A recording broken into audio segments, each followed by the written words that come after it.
Hey guys, I'm back again to talk about A Song of Ice and Fire. And I'm pretty excited because I just discovered something new that I've never seen before. If you've seen my Girl in Grey series, you might remember a horse named Stranger. That was the Hound's horse, and he was riding double with Arya when he took Arya to the twins to ransom her to her family. In the Girl in Grey mystery, the horse represents death, because the Seven's aspect of death is called the Stranger, and the horse's name is Stranger. And there are other things about the horse that match him with an aspect of death. He's black all over. He has a bad temper. He likes to bite and kick. And the only person he seems to like is the Hound, who is a jerk, which is exactly who I would expect an aspect of death to like. After Arya leaves the Hound to die, she thinks about taking his horse, but she takes hers instead. When the Hound and Arya get to the twins, and the Red Wedding is happening, there's a battle going on outside the castle, and Arya and Sandor kind of get caught in it. And Sandor's horse, Stranger, he fights. He wants to fight. But Arya's horse doesn't want to fight. He runs away. And so, it's kind of like this horse wants to be in war, which is also what I would kind of expect of a horse that's occupied by the god of death. Because you could imagine, gods, maybe they have a rule that they're not allowed to interfere directly with human interactions. And so if you were the god of death, and you had to operate under that rule, you might say, okay, if I'm not allowed to inhabit a human and just go around killing people, then I'll just inhabit a horse. And I'll carry humans into battle who want to kill people. And I'll do a good job at being a horse and help them kill more people. Now I don't want to make any claims about the aspect of death. He's a god, or 1/7 of a god. I don't know how it works. It's confusing. But I think it's supposed to be. So anyway, that's my concept of this horse so far.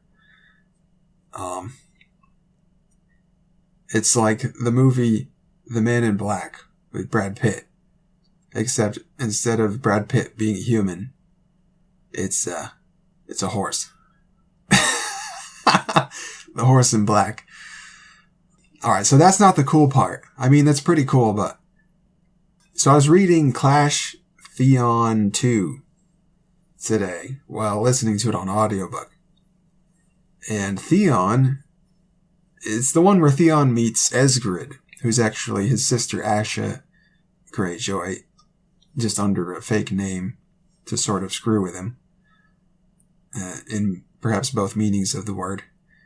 And they're riding a horse.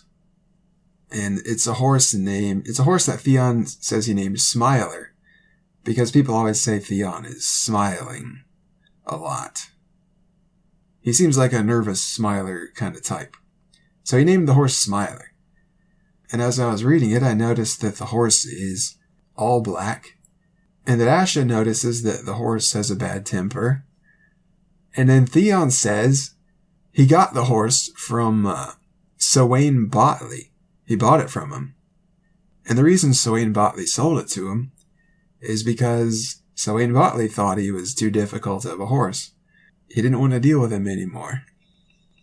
Guys, Smiler and Stranger are the same horse. Yeah, they're the same fucking horse. So let's follow Smiler. I haven't tracked the horse between Theon in that chapter and when Theon loses the horse. But let's fast forward to the part where Theon loses the horse. So Theon's at Winterfell, and Winterfell's burning. He's lost Winterfell. And Theon sees the horse with his mane on fire, and he breaks out of the stables and runs off, screaming. And he never sees the horse again. But he does think about him again. So this is a horse that just won't die. I think he might be immortal. because he's the god of death. You know, people are always asking, where's the Faith of the Seven magic? We've seen Red God magic, and we've seen Old God magic. But why does the Faith of the Seven apparently not have any real magic? Well, here it is. A piece of real Faith of the Seven magic. The Faith of the Seven's god of death is on tour in a warhorse named Smiler, and then Stranger, and then Driftwood. I think that's freaking awesome. I have to follow this horse more. There has to be more going on with it. I mean, it's cool enough as it is, but it spans enough of the story now that I think it probably has bigger implications for the rest of the story. And those are really what I want to get at eventually. But there it is. That's my new discovery. Fresh out of the orchard. Newly hatched. Apples and Dragons theory. He's a flaming war horse. And then I went to read about Bucephalus, Alexander the Great's horse. The one where he was like afraid of his shadow. And that was how Alexander tamed him.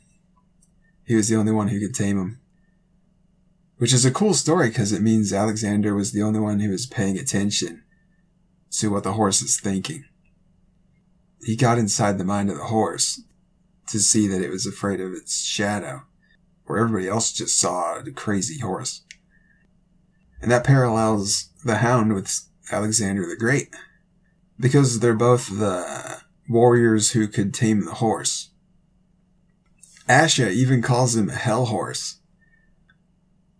Just like the guy at the river, when Sandor was trying to cross the river. He said, teach that hell horse to walk on water, or something like that.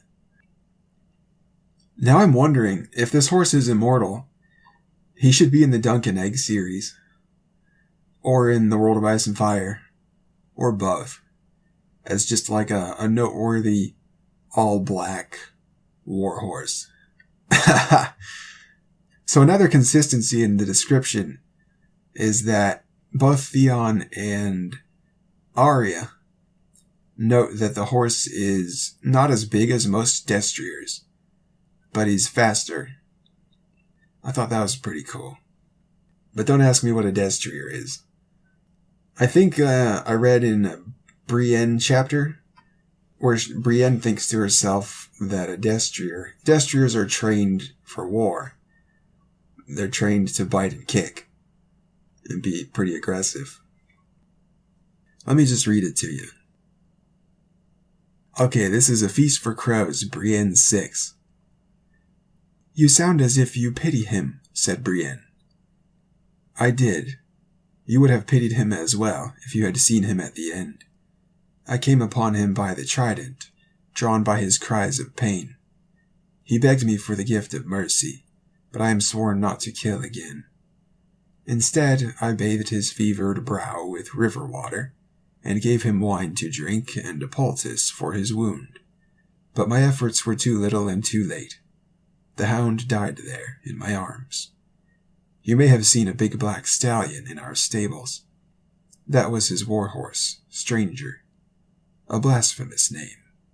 We prefer to call him Driftwood, as he was found beside the river. I fear he has his former master's nature. The horse. She had seen the stallion, had heard it kicking, but she had not understood. Destriers were trained to kick and bite. In war they were a weapon, like the men who rode them, like the hound. It is true, then, she said dully. Sandor Clegane is dead. Trained to kick and bite. So there's the mundane explanation for why the horse kicks and bites. And it's sort of, I think it goes hand in hand with, like the magical, fantastical explanation of this is the god of death inside of a horse who's carrying men into battle so that they might kill each other. Like, I think they're both right interpretations, and then you have to sort of put them together. to get the most right interpretation, or you have to find the middle ground between them. Here's one from A Feast for Crows, Brienne 6. It's the same chapter. Heil Hunt says, "A handsome beast." And brother Narbert says, "The seven send us blessings, and the seven send us trials. Handsome he may be, but Driftwood was surely whelped in hell. When we sought to harness him to a plow, he kicked brother Ronnie and broke his shin bone in 2 places. Nice. I think someone even tried to geld the horse, and he bit off one guy's ear and kicked someone else. I don't remember. Brother Narbert calls him a beast of burden. Boy, is he in for a surprise. I don't think that horse wants to be a beast of burden.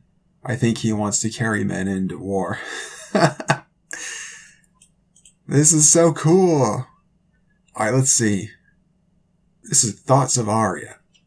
He was gentle as an old gelding with his master, but otherwise he had a temper as black as he was. She had never known a horse so quick to bite or kick.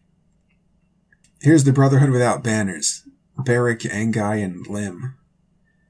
Beric says, "Angai, on the morrow, take the rear with Beardless Dick. If you see Clegane still sniffing after us, kill his horse." And Angai says, "That's a good horse." And Lem says, "Aye, it's the Bloody Rider we should be killing. We could use that horse." So that's another consistent part of the description of the horse, is that he's very good quality. A huge black stallion. I considered that maybe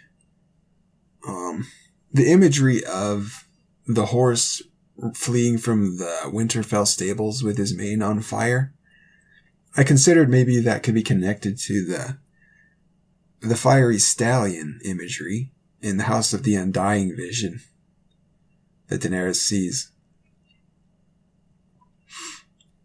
But I can't really think of a connection there, other than just the imagery.